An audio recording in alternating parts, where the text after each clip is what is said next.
Bonjour à tous. Comme je vous l'ai dit dans une précédente vidéo, lorsque j'étais un jeune instituteur, pendant de nombreuses années, pendant mes vacances scolaires, j'ai réalisé de nombreuses études sur des dauphins dans toute l'Europe, mais en grande partie en Angleterre. Et maintenant que je suis à la retraite, j'écris des contes.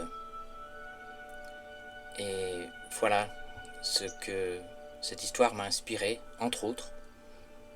Voici le dauphin du rêve.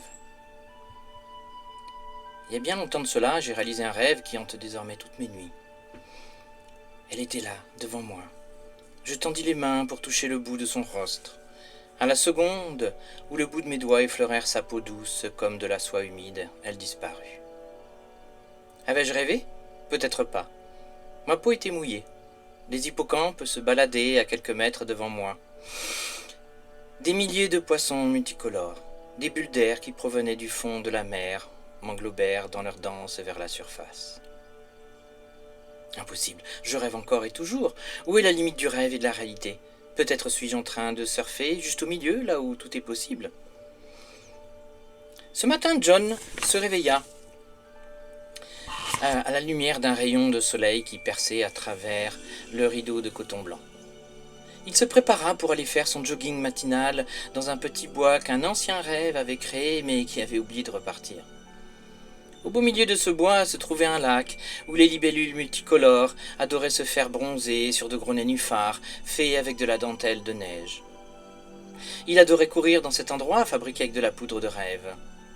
Mais ce jour-là, un arc-en-ciel aux couleurs qui n'existeront que dans un milieu de rêve de cela éclaira le centre de cette étendue d'eau limpide et transparente. Il s'en approcha, fronçant les sourcils. Son cœur battait très fort. Il plongea. Un flash. La nuit dernière, le conservateur du musée des rêves ne pouvait pas dormir.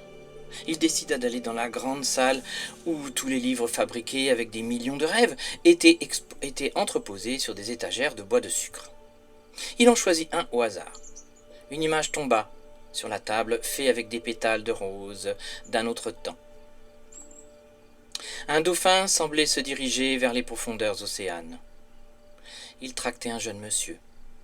Le temps d'un clignement d'œil, ils avaient disparu.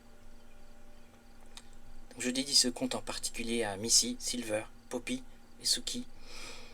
Ces dauphins-là, vous pouvez peut-être les trouver sur YouTube. Peut-être il y a une ou deux vidéos de l'époque, mais je ne sais pas. Je crois que oui. Voilà, ce sont notamment ces dauphins-là que j'ai étudiés pendant de nombreuses années. Voilà. Et à l'époque, j'avais même publié pas mal d'articles dans le magazine 30 millions d'amis.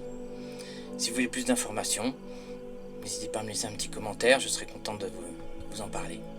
Voilà. Merci de votre écoute. À bientôt.